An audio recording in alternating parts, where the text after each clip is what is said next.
A gente pode começar. Eu queria só checar de novo, agora que chegou mais gente. Muriaé está aqui? Não. Viçosa está. O Pará também, o pessoal do Pará. E Pará de Minas? Bom, temos 2 experiências apenas agora. A gente pode... a ideia é deixar mais ou menos 15 minutos para apresentações e depois abrir para o debate. E aí a gente vai... para a gente poder conversar e ter tempo também de dialogar um pouco mais e conversar sobre as experiências e ter essa troca, esse momento de troca de ideias, de informações. Quem quer começar? Vocês dois, Viçosa. Parar. Quer ir? Tem? Então. Pode ser, pode vir. Pode vir. Você quer apresentar? Acho que cadê? Seu banner tá. Quer que eu traga aqui para ele? Boa tarde, pessoal. Olhem só, esse projeto aí... Bom, primeiro só um pequeno histórico da cidade. Eu sou de Viçosa, do estado do Rio Grande do Norte. A cidade de Viçosa é a menor cidade em população e em território do Rio Grande do Norte. Ela tem menos de 2.000 habitantes, segundo o censo de 2010. Então, é uma cidade muito pequena e não tem quase fonte de renda de nada, com exceção de alguns comércios muito pequenos. Eu estou perto da coisa? Está certo. Ok. Então, gente, é a menor cidade do Rio Grande do Norte em território e em população. Ela tem menos de 2.000 habitantes, quer dizer, é uma cidade muito pequenininha, entre 2 serras, Porto Alegre e a Serra de Martins, e a gente já faz esse trabalho lá desde 1997. Na época que começou o Fundeb. A referência é o Fundeb. Eu sou Dalva, eu sou a secretária de Assistência Social de lá e sou também conselheira do Conselho de Assistência Social. Nós fizemos esse projeto quando a gente começou a trabalhar em Viçosa. Viçosa já tinha esse programa de cestas básicas de auxílio familiar, de auxílio às famílias muito pobres, a cidade sem ter nenhum tipo de renda. Então, tinha isso lá. Só que trazia muito problema para a gente, porque todo mundo queria ter direito, e o programa tinha critérios, entendeu? Então, quando o prefeito quis passar para a Secretaria de Assistência, em 2003, aí eu olhei como é que fundamentava o programa, aí eu disse, bom, não dá certo, prefeito, tem que fazer isso. Que era muita confusão, muita gente, cidade pequena, todo mundo se conhece, todo mundo é referência um para o outro, mas, principalmente, quando é uma coisa assim de auxílio, todo mundo acha que tem direito. E tinha critérios. E a gente começou a ter problemas com a promotoria, com aquela questão toda de ir para lá e para cá. Desculpa um pouquinho, que eu estou afônica, estou tossindo a beça, mas está dando também um remédio para não tossir a pouco. E a gente resolveu regulamentar melhor o programa, fazer dar uma enxugada, dar uma melhorada nele. Então, o programa, fizemos o projeto de lei, o prefeito aprovou, os vereadores aprovaram na Câmara, e a gente deu mais uma enxugada no programa. E, quando começou a questão da vigilância, a gente continuava com problemas no programa. Então, foi por conta desse programa que nós resolvemos implantar a vigilância. Por quê? Eu criei a equipe da vigilância e pedi para as meninas fazer uma territorialização, um diagnóstico da cidade inteira, para saber, dar uma enxugada de novo, para saber quem era que era beneficiário, quem não era, quem sonegava informação, quem não sonegava. Então, esse programa lá é um arrimo de famílias. Agora, por conta deste programa, que é o único que tem no Estado, muitas famílias, principalmente nessa época de seca, que esse ano, graças a Deus, deu uma aliviada, mas muita gente migra para a cidade por conta do programa.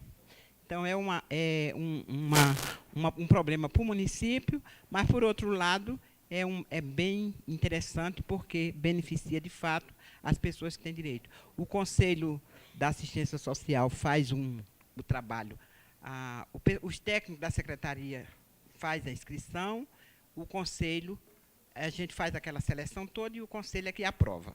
Então, quando o Conselho, a última palavra é do Conselho, é o parecer do Conselho, que a gente, inclusive, tem muitas, de 3 em 3 meses, a gente leva para a promotoria, para fazer um levantamento, para mostrar para ela uma prestação de contas de como é feito.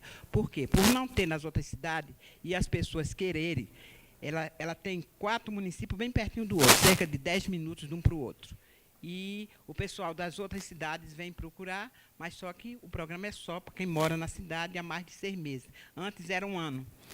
Como ficou migrando muita gente para a cidade, os vereadores com aquela questão de paternalismo, não, vamos diminuir para 6 meses, a pessoa mora 6 meses na cidade, então começa a fazer. Mas, de fato, aí a equipe do CRAS e da Secretaria faz um trabalho bem grande, uma espécie de desmame, para tirar essas famílias daquele benefício, fazer com que eles tenham uma geração de renda de alguma maneira, com curso, com coisa, e avaliação, acompanhamento com nutricionista, e isso tem dado bom resultado. A gente tem, além de ter uma seriedade maior, porque não deixa de ser um programa assistencialista, entendeu? Apesar que ele não vem com aquele bojo do assistencialismo. Por quê? Porque você tem critérios, você impõe condicionalidades, e, com isso, a gente dá mais uma melhorada. Eu mesmo já tentei, a Secretaria já tentou diversas vezes, aconselhando os vereadores com essas crises todas para acabar com o programa. Só que os vereadores caem tudo em cima e a população, e não tem jeito da gente acabar. Seguramente vai se acabar quando esse prefeito sair, porque é ele que começou, em 97, que começou esse programa. Ainda não tinha nem o Bolsa Família, era o programa de renda mínima ainda, quando ele não conseguiu, a cidade muito pequena não conseguiu ser contemplado com renda mínima, programa de renda mínima, então ele fez essa renda municipal para o auxílio das pessoas que moravam no município. Ele já era prefeito nessa época e os 2 últimos mandatos ele voltou agora novamente. Mas é um programa interessante, é um programa que tem referência para a população, para aquela região da tromba do elefante, como diz, porque quem conhece o estado do Rio Grande do Norte, ele é num feitio de um elefante, e Viçosa fica na tromba do elefante. É uma cidade bem pequenininha que fica lá. Então, a gente tem muitos problemas com o programa, devido a essa questão, porque as pessoas acham que todo mundo tem direito, mas desde que o Conselho se responsabilize, os técnicos fazem visita, tem estudo social das famílias, faz aquele parecer, e com isso recebe ou não, são contemplados.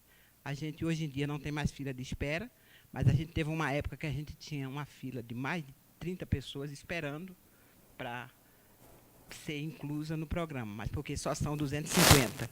A meta é 250, então não podia passar disso. Então tinha sempre aquela fila de espera. Hoje em dia não tem mais, porque algumas pessoas já conseguiram sair daquela vulnerabilidade, entre aspas, porque a gente diz que quem começa a trabalhar para ganhar um salário mínimo continua vulnerável, mas pelo menos não é uma pessoa em extrema pobreza, porque é o que o programa se empenha a contemplar, é as pessoas que vivem na extrema pobreza.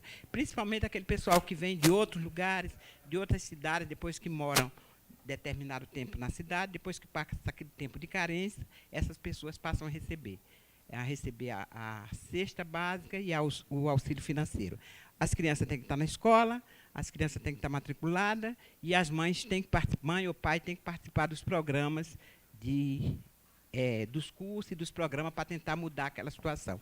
Então, no geral, é isso o programa. Eu tinha feito um resumo maior, mas é isso só. A metodologia é essa, então, no geral, é só isso que a gente tem. A gente tem uma cidade que tem 354 pessoas beneficiadas pelo Bolsa Família, e só que a per capita do Bolsa Família é 85, e a per capita para esse programa é 300. Por isso que as pessoas que não estão inclusas no Bolsa Família, elas automaticamente são classificadas dentro desse programa aí. Então, foi uma maneira que foi encontrada de suprir aquela falha que ficou no Bolsa Família, porque uma renda, uma per capita de R$ 85,00 ou 170 é muito baixa para a pessoa viver com aquilo, de fato não daria. Então, a per capita do programa é R$ 300,00 por pessoa na família. Acho que é só isso. Se tiver alguma pergunta, a gente está aí. Depois.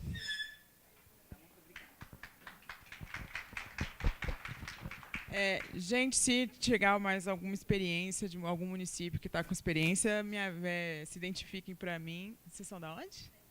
Pará de Minas, beleza. Muriaé chegou? Não, né?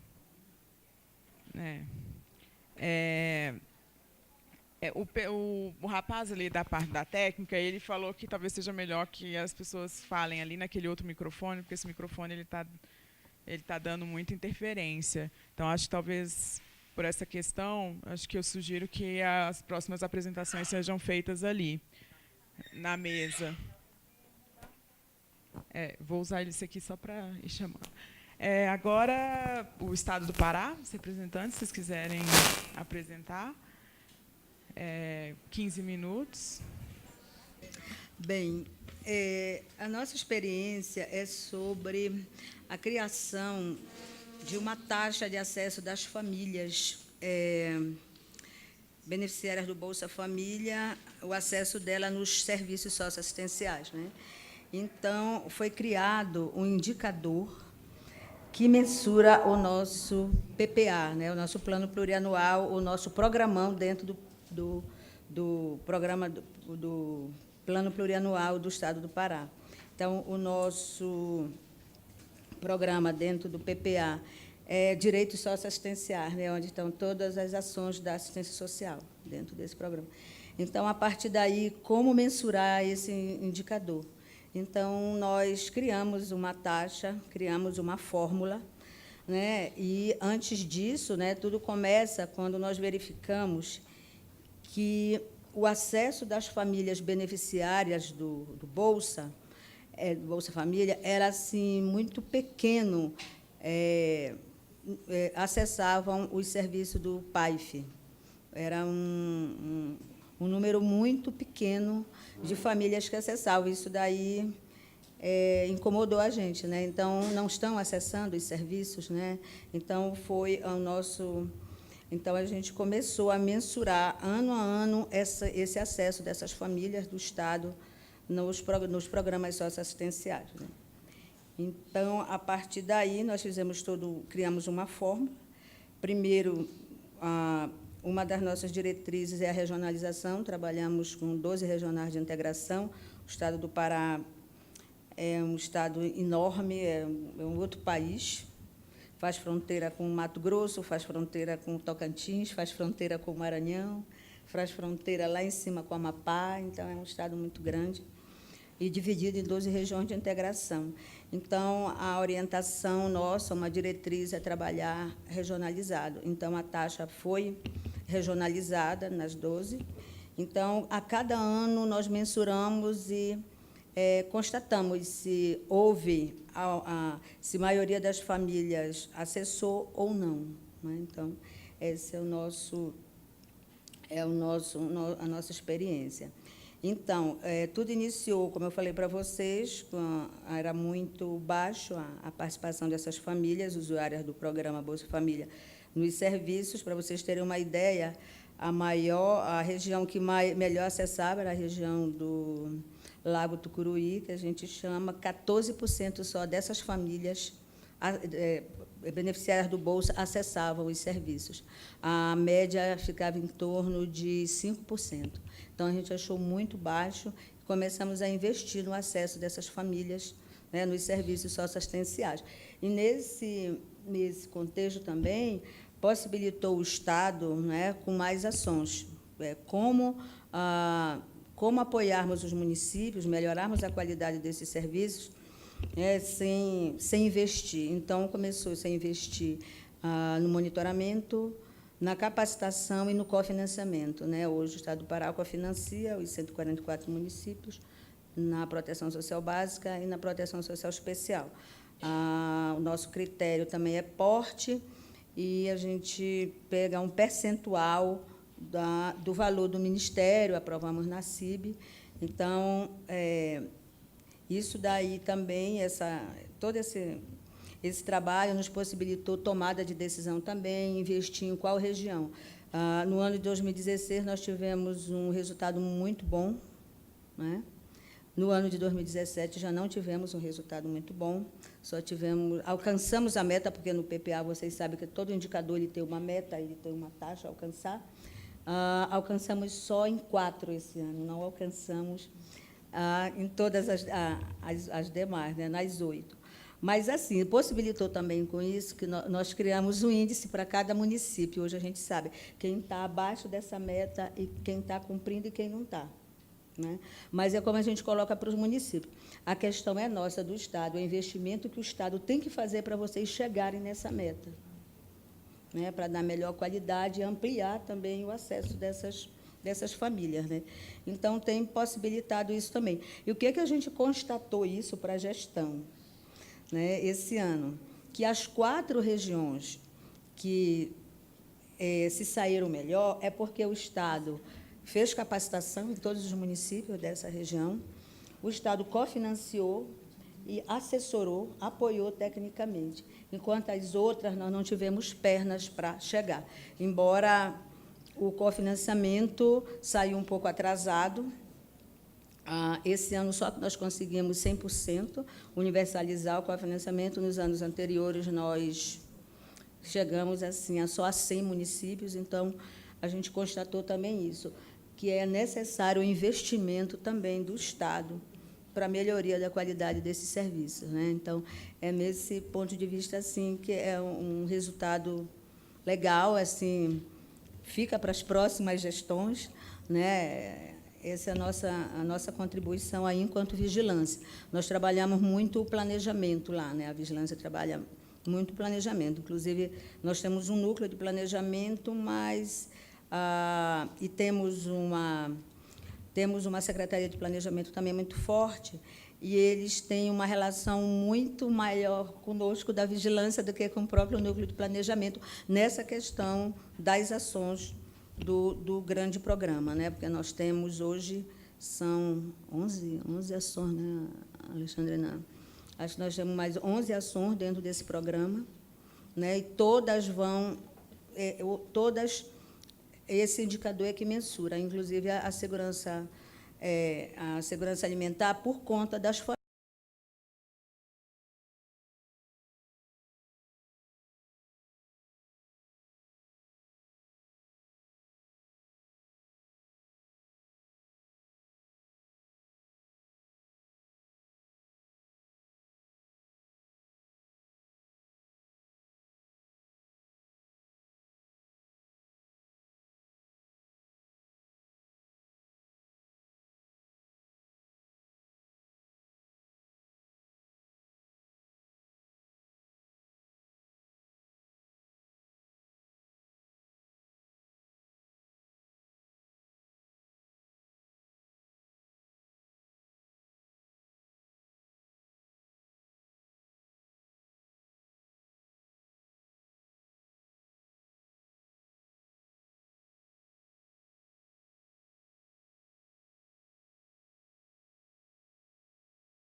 Formado em Direito, e temos o suporte técnico de um assistente social.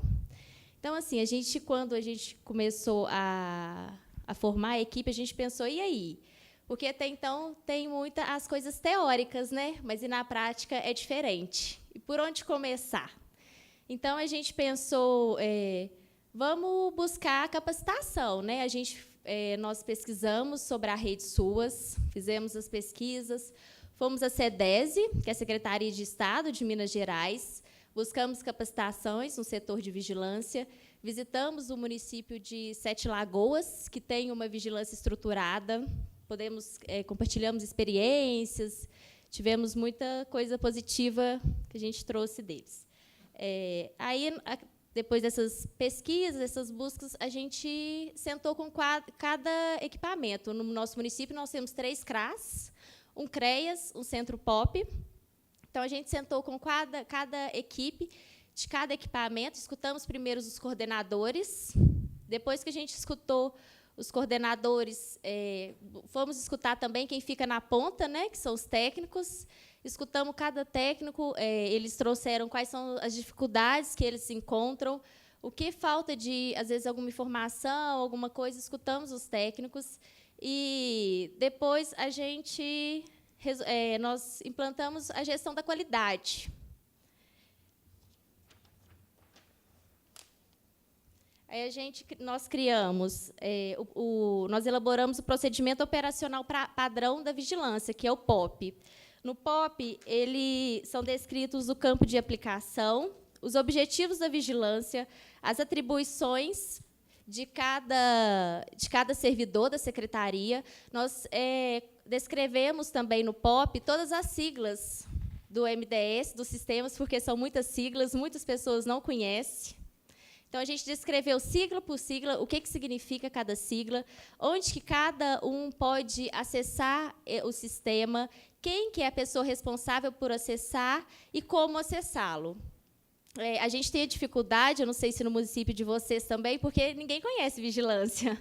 Então, assim, a gente fala, até quando a gente foi fazer essas reuniões, vamos reunir com a vigilância, todo mundo achava que era vigilância sanitária.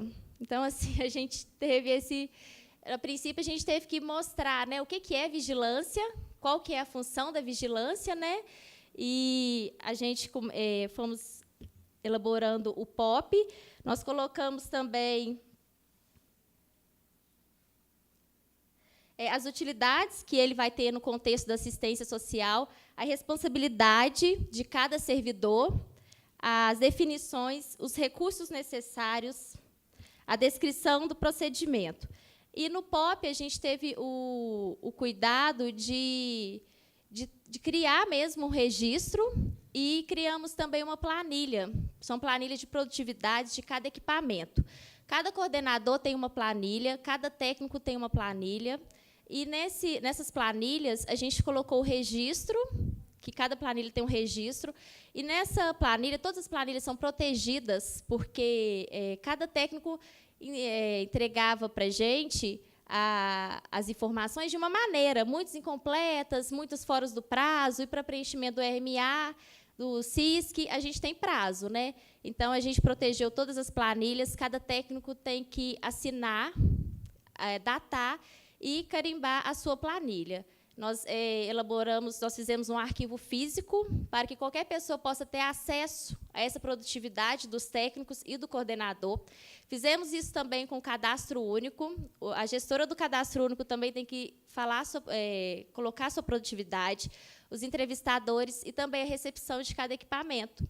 Porque, através desses dados, a gente pode conseguir verificar quem são os usuários que estão indo ao CRAS. A gente consegue... o CRAS está conseguindo atender a todos os bairros? Então, através dessa planilha da recepção, quando o usuário chega até o equipamento, o recepcionista pergunta de qual bairro. Se não quiser dar o nome, não tem problema, mas, pelo menos, o bairro de onde ele mora e qual o serviço que ele está buscando lá. Então, a gente consegue ter essa dimensão. Onde que está desprotegido, qual a área que ainda falta a gente chegar. E aí, todas essas planilhas, a gente fez a lista mestra, que são o número de todas as planilhas, com o nome de cada equipamento, e, se quando houver alguma revisão, a gente tem que mudar o número da revisão. As planilhas foram construídas, elas foram encaminhadas para cada servidor. Eles fizeram um teste com ela, a gente teve o retorno, a gente sentou com eles, mostrou cada item da planilha, se eles tinham alguma dúvida. Nós fizemos a validação, que é apenas eles clicarem, não precisa de estar escrevendo e nem digitando nada. para facilitar o serviço, porque o que acontecia? Eram inúmeras planilhas que eles tinham que preencher, e, muitas vezes, planilhas repetidas. Então, a gente simplificou e objetivou essas planilhas, né? Com isso, a gente também criou o fluxograma de cada equipamento, como que é feita essa coleta de dados. Com isso, a gente também fez isso com o cadastro, para a gente até aproximar a vigilância com o cadastro único, né, que eles têm que andar juntos, né? Esse procedimento operacional padrão, ele foi assinado também pelo secretário da pasta, né? Ele foi aprovado pelo secretário, e qualquer mudança que tiver, a gente vai acrescentando no procedimento. Ele tem também os anexos que a gente coloca. Com isso, a gente buscou identificar as ferramentas necessárias para a gestão da qualidade, né, sua aplicação e organização, determinando a sequência, iteração e responsabilidade das atividades. E a gente foi muito positivo, porque teve uma aceitação muito boa dos técnicos, porque, muitas vezes, eles não são ouvidos, né? Quem está na ponta, assim, tem muita dificuldade. Então, assim, eles aceitaram bem essa nova proposta. E, com isso, a gente mapeou todos os territórios, porque o município de Pará de Minas ainda tem muitos bairros que estão sendo construídos. Então, assim, a gente conseguiu demarcar todos os territórios, redividir nos 3 CRAs os territórios. E a gente teve, assim, a dificuldade às vezes, o lançamento mesmo dos dados, porque, as princípios, as planilhas ainda vinham incompletas. Muitas das vezes, eles ainda não estavam entregando nos prazos, mas, com o tempo, isso foi ajustado. E a gente pretende agora caminhar mais, fazendo a pesquisa de satisfação com os nossos usuários. A gente também trabalha com o modelo de gestão à vista.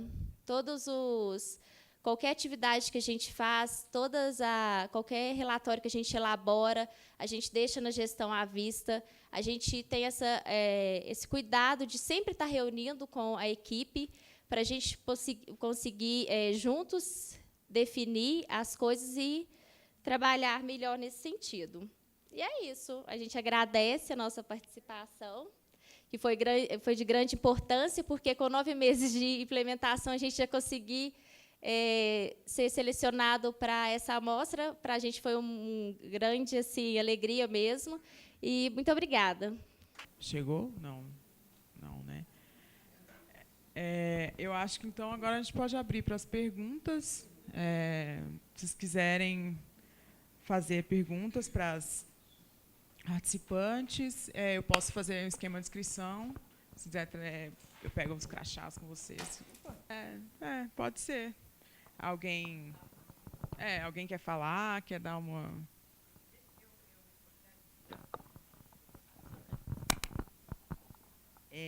No caso, a respeito da implantação da vigilância, sabe? Porque eu estava escutando ali a colega falar a respeito da equipe. A grande dificuldade da questão da vigilância hoje, principalmente se não vem nenhuma verba extra para isso, são as equipes mesmo, é a questão dos recursos humanos. Porque, no fundo, a vigilância já, de uma maneira ou de outra, a gente já faz de alguma maneira. Então, mas não ainda como determinada como vigilância socioassistencial. Quando lá em Viçosa a gente quis implantar, logo quando começou sobre a questão de vigilância, a gente disse, vamos, equipe, onde é que a gente vai trazer uma equipe? Como é que a gente vai contratar? De onde vai se tirar dinheiro para contratar essa equipe? Então, nós fizemos o seguinte, inclusive, naqueles manuais de orientação, eles orientam exatamente sobre isso, que você pode tirar um funcionário de um canto para suprir aquela questão da vigilância. Então, eu tirei uma assistente social da gerência, da gestão, e foi para lá com 20 horas, para fazer... Ela tem 20 horas para trabalhar na vigilância. É a coordenadora. Mas também tem um rapaz que trabalhava só no cadastro único, que é formado em economia. E ele era muito bom nessa parte de digitação, de organizar gráfico, de coisa, então, nós botamos ele para lá. e uma pedagoga. Aí eu estou vendo, ela falou a questão de pedagoga, cada vez mais tem gente de pedagogia se inserindo na assistência. Todas as informações que eu vi, todo mundo tem um pedagogo, tem uma pessoa e tudo mais. Então, a gente vê, é interessante, porque são equipes que não está o perfil totalmente conforme manda a recomendação, né? Mas a gente está se virando como pode. A minha equipe, de fato, funciona muito bem. A assistente social já era uma técnica da gestão, então ela já levou aquele conhecimento, que eu acho que é importante ter sempre um assistente social. O psicólogo é mais difícil, porque a gente tem uma falta muito grande de psicólogo na região. Inclusive, até para os próprios CRAs e CREAs, a maioria tem dificuldade nisso. Eu só tenho um lá em Viçosa. Mas a gente conseguiu formar a equipe dessa maneira, mesmo sabendo que não tem como pagar um extra, então teve essa facilidade para tirar de uma parte que não descobri, porque, no fundo, tudo se completa. A gestão com a vigilância se completa. Então, e está sendo bem importante isso. E o pessoal do CRAS também ajudando. Quando a gente foi fazer esse diagnóstico geral, o pessoal do CRAS ajudou, a equipe técnica, os agentes de saúde, que foram uns parceiros muito bons, porque eles têm toda uma informação em tempo real mesmo, que eles agora trabalham com aqueles tablets, né? Então, em tempo real. Então, foi dessa maneira que a gente formou a nossa. O município de Viçosa formou. Mais alguém fazer alguma intervenção, perguntas? Não? Uma questão que eu queria fazer para as três em que medida vocês acham que a experiência que vocês aplicaram no município, no estado, ela é replicável em outras, ou pensando em outros níveis federativos, né? No caso do estado, pensando para os municípios, no caso dos municípios, pensando para o estado, os estados, e qual a replicabilidade disso em termos de porte também de município? Se é possível pensar essas ações em municípios de pequeno, grande, médio porte e metrópoles. Se puderem. Boa tarde, eu sou do município de Pará de Minas também. E, respondendo a essa questão, pelo que eu pude observar de todo o encontro, é que a questão da vigilância está em construção ainda, assim como em todos os municípios. E o que a gente sente uma dificuldade é de como padronizar o sistema inteiro. Porque a gente tem um caderno de orientação, a gente tem todas as orientações, mas cada um interpreta de uma forma, aplica de uma forma diferente. Então, eu acho que a gente precisa muito dessa troca, né, de trabalhar em equipe, tanto a gente como município, estado e o MDS também, a nível federal, para a gente conseguir implementar isso no Brasil inteiro e que seja uma coisa organizada para todo mundo mesmo. Eu sou Elizabeth, eu sou a segunda pedagoga da equipe. Então, como a gente teve essa dificuldade de encontrar o ponto de partida para a organização dos serviços, foi aí que a gente adotou o modelo de gestão da qualidade, porque a gente não encontrou registro do como fazer. A gente encontrou uma série de documentos, de normativas, teorias, mas o como fazer a gente não encontrou. E, a partir do momento que nós iniciamos a escrita, a elaboração do procedimento, foi aí que a gente viu o âmbito e o alcance do serviço da vigilância. E o outro avanço que a gente entendeu foi em relação à cultura do registro. O serviço hoje na Secretaria Municipal de Assistência e Desenvolvimento Social de Pará de Minas, da vigilância socioassistencial, ele está todo registrado. Daqui a pouco, quando a gestão mudar, quando nós não estivermos lá, a nova equipe que chegar vai encontrar o que foi feito. Está tudo registrado. Nós criamos um arquivo físico com identificação de todos os documentos, esses relatórios que são recebidos dos equipamentos, todos com data, todos com assinatura. E o que a gente viu anteriormente também acontecia, não havia um entendimento até da finalidade da coleta desses dados. Então, a partir do momento que nós revisamos as planilhas de registro para coleta de dados, foi feita uma capacitação. Agora, eles sabem por que eles estão fazendo esse registro e para onde vai chegar, qual a finalidade desses registros. E a gente percebe muito, ontem eu participei de uma mesa, onde foi falado da integração dos sistemas. Né? A realidade que a gente vê atualmente é que ainda há técnicos, né? E eu acredito que em todo lugar, em qualquer área, há técnicos que ainda têm dificuldade de usar uma planilha de Excel, quanto mais inserir um dado no sistema. Mas a gente está avançando e a gente acredita que, dessa forma, fazendo os registros, fazendo a gestão à vista, utilizando ações preventivas e ações corretivas, e os atores desse serviço, sabendo o que estão fazendo e para que estão fazendo, a gente vai ter um alcance muito maior e a funcionalidade do serviço da vigilância ele vai ter um alcance muito maior. Né? Aí, assim, a gente vai conseguir executar a função dela, né, dentro da assistência. Então, foi por isso que a gente adotou esse sistema de gestão da qualidade. É claro que a gente não tem uma referência de uma normativa, porque a gente precisaria comprar essa norma, a gente está usando só os princípios, a gente nem fez referência, né, de uma norma, mas a gente usou os princípios dessa norma de gestão da qualidade nesse sentido, de fazer os registros, de controle, os documentos são controlados, né, a coordenadora da vigilância ela é responsável por controlar esses documentos, por isso eles têm um código, né, a cada revisão, essa revisão vai ser registrada, e daí, a partir dessa revisão, ela vai treinar as pessoas que utilizam dessas ferramentas, para eles conhecerem que houve alteração em qualquer documento, seja um registro através de formulários, seja uma nova norma que foi publicada.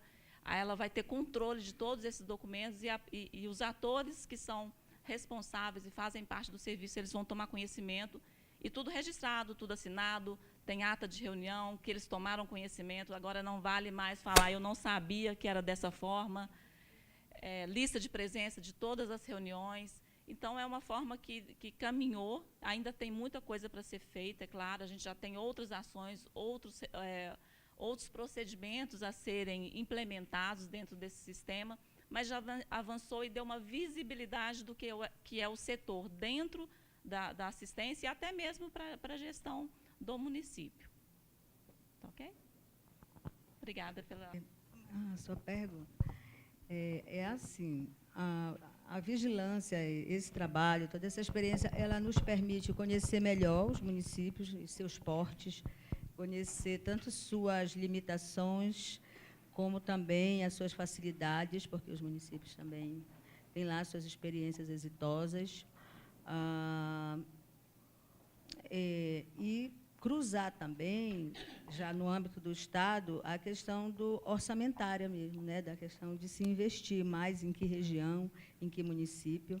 Outra coisa também legal nesse contexto é o reconhecimento da área de vigilância, que é uma das áreas mais novas, né, do SUAS, na questão do nosso relatório, né, essa nossa experiência hoje, já que ela trata do próprio PPA, e o PPA é o PPA, né, é o instrumento maior dentro do órgão, praticamente. Então, a consolidação, eu acho, da vigilância nesse aspecto, porque o nosso relatório ele vai para os tribunais, porque você tem que estar explicando por que deu certo e por que não deu certo. Por que nessa região deu certo, por que nessa não deu. Então, os tribunais cobram isso, o próprio Ministério Público também, né, quando eles cruzam o orçamento também, né, quando ele cruza os 3 elementos aí, PPA, LDO e LOA, então também mensura também dentro desse aspecto, né? Por que dá certo num lugar e por que não dá certo no outro, onde estamos errando, onde estamos acertando. Então, serve para nós revermos também. E conhecer melhor o nosso Estado e deixar para as gestões, esse ano vai ter mudança, né, de gestão estadual. Então, hoje está consolidado, o indicador está criado, Vai se trabalhar esse PPA até 2019, vai ser mensurado. Já houve a revisão esse ano do PPA, considerando também todas essas todo esse resultado, né? Então, isso é bem legal para a tomada de decisão e para maiores investimentos também, e conhecimento. Obrigada. Só completando, no caso, ainda na sua pergunta, que passou para a gente, é interessante, a colega ali falou a respeito de informações, onde é que ficou, você perguntou como é que chegaria a outros locais. É a questão da informação mesmo, porque incomoda muito quando alguém chega a alguma fiscalização ou só avaliação, monitoramento, e pergunta o perfil da cidade, da população, e você não tem. E agora, com a vigilância, você tem condição de fazer isso.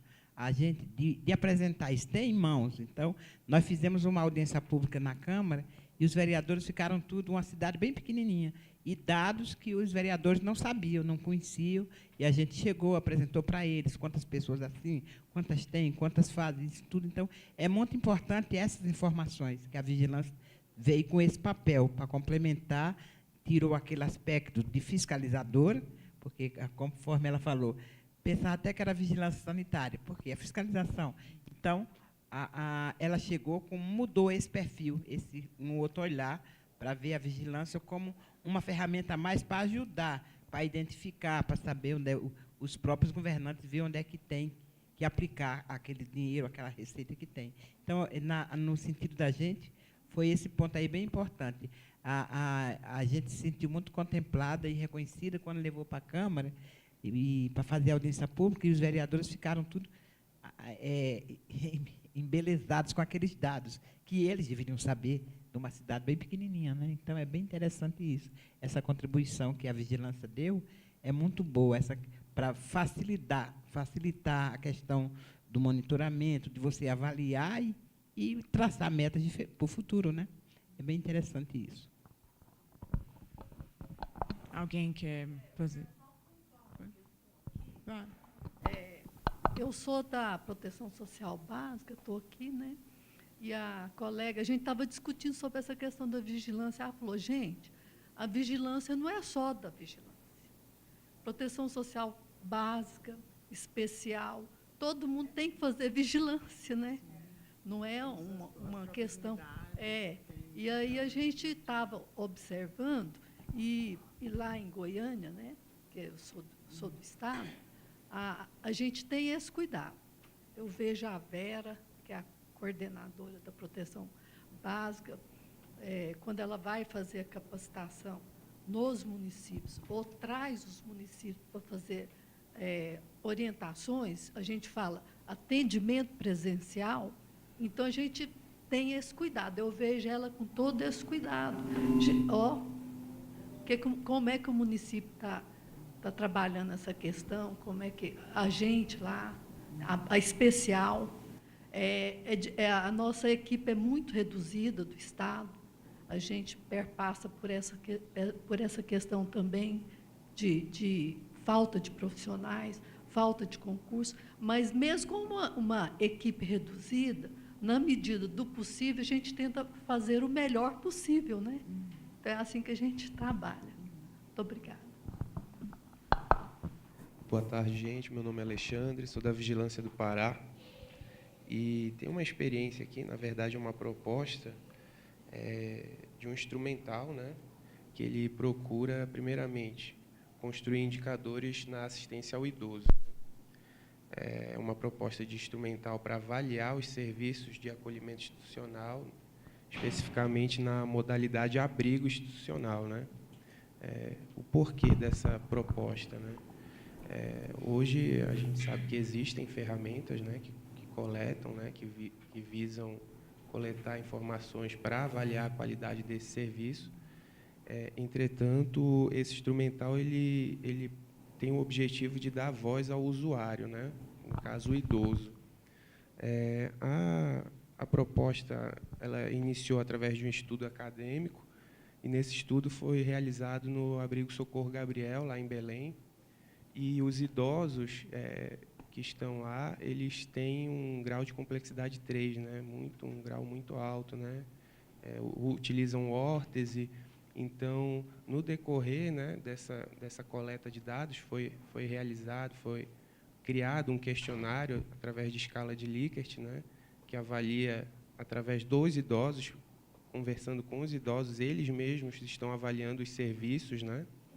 E aí eles avaliam do grau 1 até o grau 5, de bom até de ruim até excelente o serviço. E essa avaliação ela perpassa desde da questão da luminosidade, né, do ambiente, questão da alimentação, da temperatura desse alimento, da questão dos sucos que eles estão tomando, tudo isso, todos esses detalhes, esse instrumental ele procura avaliar, né? Justamente para possibilitar o idoso ele dar voz ao serviço que está sendo oferecido para ele. E, através dessa coleta de dados, aí sim, você armazena em uma planilha Excel e você começa a mensurar a qualidade desse serviço no decorrer, né, do tempo. E o que a gente percebeu, nesse público do Socorro Gabriel, que tem um grau 3, né, de dependência, nós percebemos uma dificuldade muito grande deles se expressarem, muitos com derrame, muitos com problema de fala. Então, isso daí, esse pequeno empecilho proporcionou até a possibilidade de verificar uma solução, né, para esse público específico, né? E aí, como estão abrigados, não tem o vínculo familiar, né, foi rompido, não se sabe onde estão esses familiares. Então, no decorrer, né, dessa procura, quem pode responder por esse usuário que não pode falar, né? Então, nós conseguimos detectar que existem visitantes assíduos. E esses visitantes assíduos, eles construíram um vínculo com esses idosos, né? Eles vão de 15 em 15 dias, levam festa, entretenimento, uma conversa, e eles acabam criando um vínculo muito forte com esse idoso.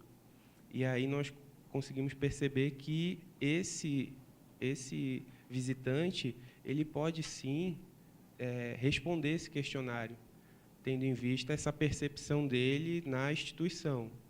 Então, o instrumental, além de coletar essas informações dos idosos que conseguiam se comunicar, que foram 9 no caso, esse instrumental conseguiu absorver também informações de 15 visitantes assíduos.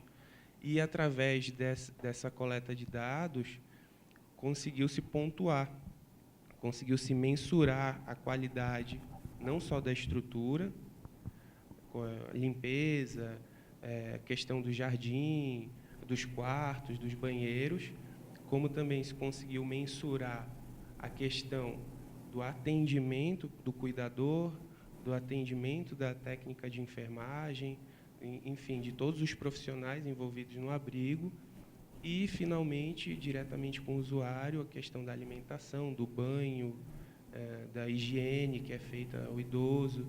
Então, essa foi uma experiência que foi realizada, foi proposta à Secretaria do Estado do Pará e está nas mãos aí dos gestores. Alguém quer falar algo? Ei, gente. Uma questão que eu acho que posso abrir para todo mundo, assim, quiser comentar, como é que tem funcionado as parcerias dentro das gestões, assim, pensando quem são os atores ou atrizes que vocês têm conseguido ter mais apoio para a realização das ações da vigilância, e como tem sido o diálogo com outras áreas de políticas também, pensando na discussão de intersetorialidade, como tem funcionado esse diálogo com outras áreas da política, como saúde, educação. Se alguém quiser falar um pouco sobre isso.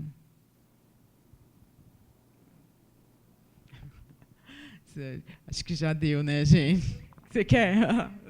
Lá no Pará, nós, assim, é muito difícil a intersetorialidade, né? Isso foi colocado ontem lá na mesa, né, da gente fazer um trabalho articulado, né? Fica muito nas costas da assistência social.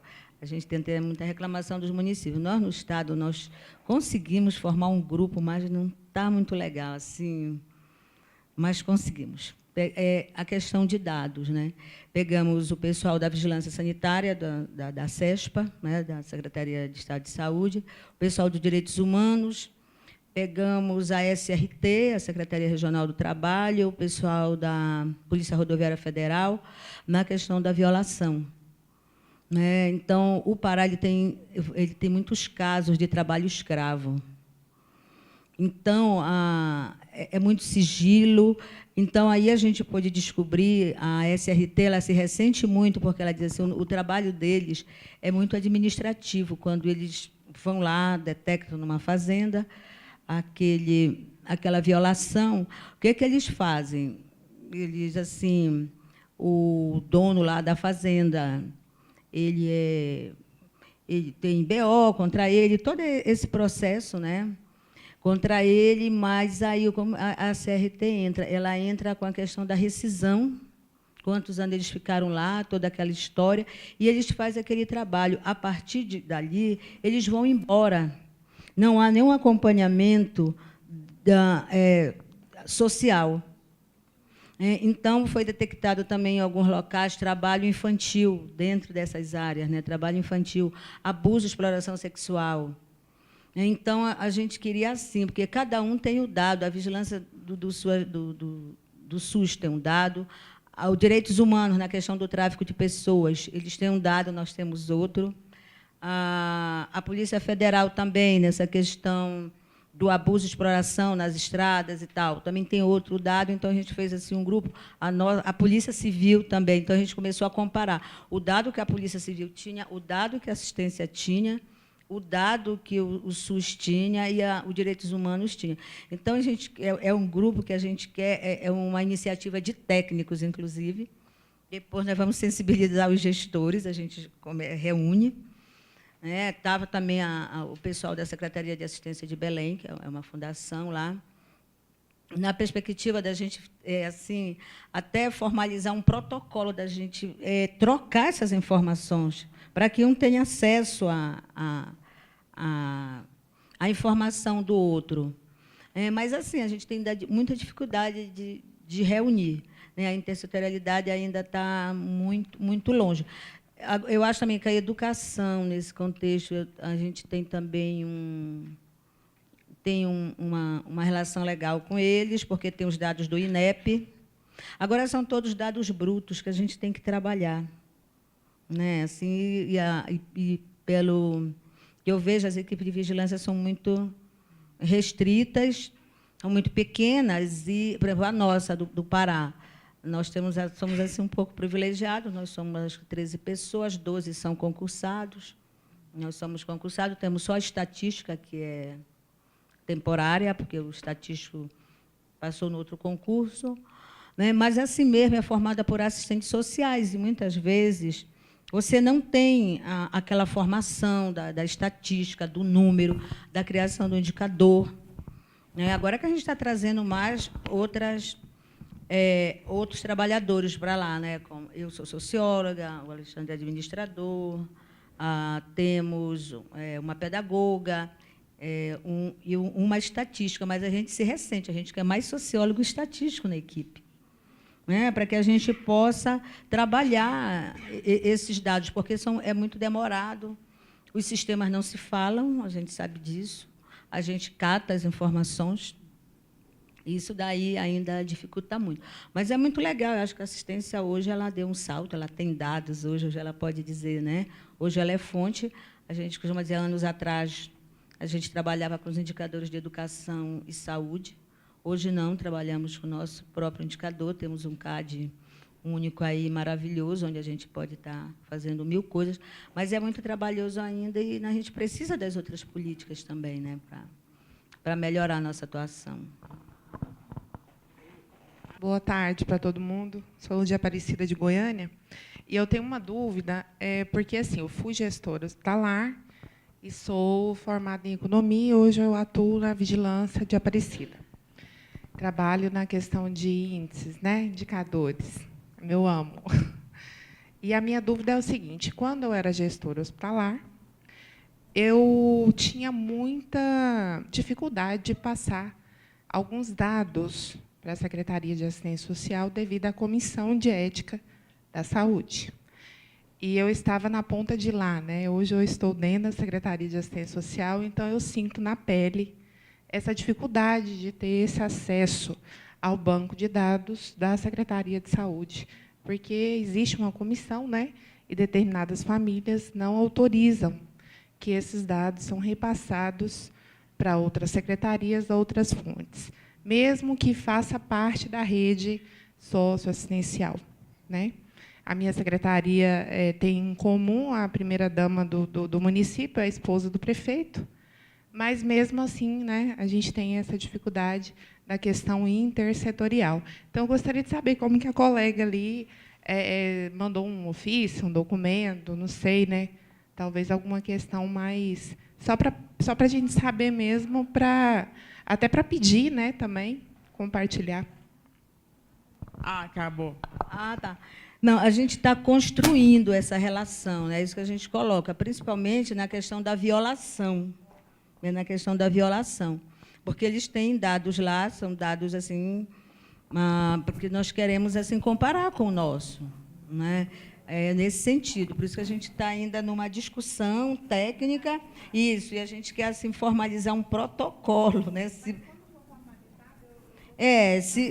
possível. Inclusive, o pessoal do Direitos Humanos, foram eles que foram assim, que começaram a chamar a gente. Eles não sabiam da vigilância, da assistência, ficar aí, quando eles souberam, ficaram assim, o secretário pediu que a gente fosse fazer uma exposição lá, e aí a gente vai para as reuniões, né, vamos para todas as reuniões, e estamos assim ainda engatinhando nesse processo, né? Assim, muito das equipes técnicas, porque a gente que lida com as coisas, e depois, mas o nosso secretário ele é bem sensível já. Né? Agora, a Polícia Civil é muito difícil, né? Muito difícil, né? Chegar neles. A gente até diz assim, aleluia, eles vieram para a reunião, sabe? Porque são muito... A Polícia Federal também são bem...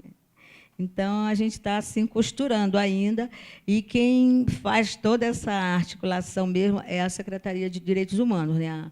A Leila, a coordenadora, ela puxa a gente, sabe? Ela que marca as reuniões, ela fica no Zap chamando todo mundo, porque ela é a que tem menos dados, no final das contas, é o pessoal de Direitos Humanos, principalmente na questão do tráfico de pessoas.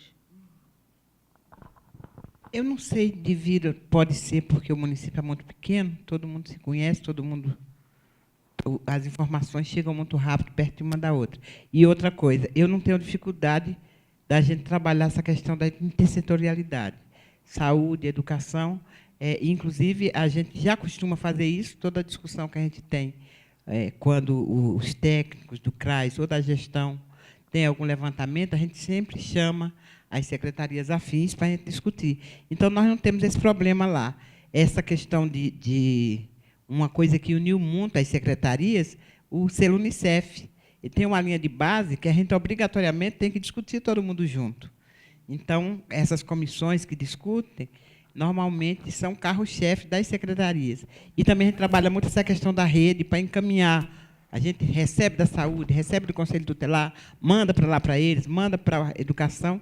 Então, a gente já trabalha isso. Talvez, por conta do tamanho do município, ser muito pequeno, então não tem a dificuldade que, no caso, o Estado, é lógico que deve ter muito mais municípios de pequeno porte, um tamanho de Viçosa, a gente não tem esse tipo de dificuldade. Então, não sei se os outros têm.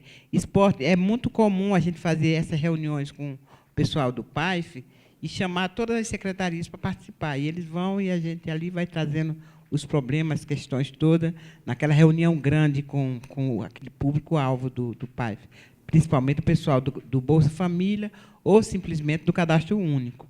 Que a gente trabalha com esses dados do Cadastro Único, foi o primeiro diagnóstico que a gente fez, e depois fizemos um mesmo da própria secretaria.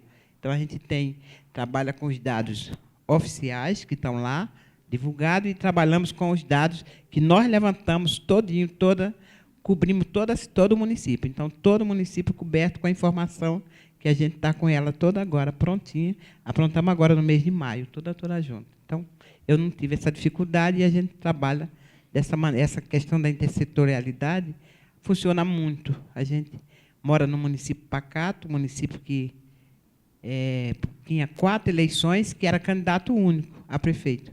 Agora, essa última é que teve uma oposição, um candidato que foi, então, talvez por isso, essa cidade, uma grande família, talvez seja melhor trabalhar do que essa cidade que tem essa acirração toda, né? Até entre secretários. Entendeu? E com relação à participação social, assim, para vocês, com a vigilância, como vocês têm atuado? Qual que é o papel que a participação social tem tido nas ações que vocês têm realizado como vigilâncias? Vocês conseguem trabalhar articulado com conselhos, com outras instâncias de participação que possa haver no município? Que vocês... Para você ter uma ideia, quando a gente, desde a época de pró-jovem, de agente jovem, que tinha só aquelas 25 vagas, então a gente já tinha essa mania mesmo. O prefeito já dizia assim, só tem 25 e tem 50 pessoas com aquele perfil. Chame todo mundo e peça para eles escolherem, dizendo quem é que tem. Eu tenho o perfil igual ao seu, mas você acha que eu preciso mais ou você precisa menos? Então, a gente já tinha essa maneira mesmo de trabalhar reunindo. Por conta desse tamanho de cidade, então é muito fácil. Você bota lá um aviso, de repente está a cidade todinha reunida para escolher uma coisa. Então, a gente não tinha essa dificuldade lá. Eu ria muito, uma vez eu contei isso numa conferência, essa questão do agente jovem, eles, mas fazem isso, eu disse. Então, chegou uma época que a gente estava fazendo a seleção e tinha 8 pessoas para uma vaga, a última que estava faltando para completar os 25. Então, todo mundo reunido lá no auditório enorme e deixamos entre eles. Então, questão de quantos filhos, quem trabalha, quem não trabalha, qual a idade, e era todo mundo igual, as 8 pessoas tudo igual. Então, muito bem. Então, escolha entre vocês quem é que você acha que tem que ficar com a vaga. Aí um dizia, bom, eu preciso muito, mas fulana precisa mais do que eu, outro eu preciso muito. Então, definitivamente, foi uma coisa interessante que eu não tinha muito costume dessa questão e desse controle, desse social participando. E os conselhos participam muito bem disso. Eu tenho são tanto de assistência como da educação, como da criança e do adolescente, do esporte, eles são parceiros, a gente chama, então, se os governos soubessem muito bem das coisas, eles jamais tosaria a participação de conselhos, porque o conselho você está dividindo em responsabilidades. Qualquer problema que a gente tem, o conselho resolveu, então veio todo mundo resolver. Então, essa participação social é importante, inclusive tem salvado a gente diversas vezes, quando a promotoria fica querendo bater de frente por uma questão com outra. Então, vem, junta com o conselho que resolveu, está aqui o parecer deles, chama todo mundo. Quem teve uma época até interessante que uma questionou, mas o conselho é tudo parente, porque sobrenome parecido. Não, senhora, esse não é parente de ninguém, é simplesmente por conta a coincidência dos nomes de família. Então, a cidade é pequena, funciona dessa maneira. Então, a participação social é muito boa, muito importante, e isso foi uma luta muito grande, porque a gente tinha uma dificuldade, por ser a cidade muito pequena, todo mundo se conhecer, então ninguém queria opinar para tirar para cima. Foi fulano que me tirou, foi fulano que votou para eu sair. Então, é preferível deixar a própria sociedade resolver junto com eles, e eles simplesmente legitimar uma questão que a própria sociedade resolveu. Então, acho importante, e a participação social tem sido muito de excelência para a gente, muito boa mesmo. Nós temos um conselho muito atuante. Bom, acho que vocês já estão cansados, né, gente? Eu vou liberar vocês, entendeu? Eu gostaria de agradecer a todas e a todos por terem vindo, agradecer a todos vocês que fizeram as experiências. Foi muito... Para a gente, foi super difícil fazer a seleção, porque tinham experiências muito boas, e a gente gastou horas e horas da nossa existência aqui tentando escolher, e aí foi uma tarefa árdua para a gente. E o que, de uma certa forma, deixa a gente bastante feliz por saber que o trabalho das vigilâncias tem sido cada vez mais... tem tido cada vez mais qualidade, mais robustez. E a gente espera que a gente possa contribuir também para que esse trabalho continue acontecendo e melhorando. Meu nome é Marina, eu esqueci de dizer isso para vocês, né? Desculpem, gente, eu sou péssima nessas coisas às vezes. Eu sou a Marina, eu sou da Vigilância, o meu vínculo na Vigilância hoje é de consultora. Então, e eu já tem desde o ano passado que eu tenho estado aqui, eu me disponho, estou sempre por aí, precisando ligar, dúvidas, sempre estou atendendo o pessoal. E agora com o censo chegando,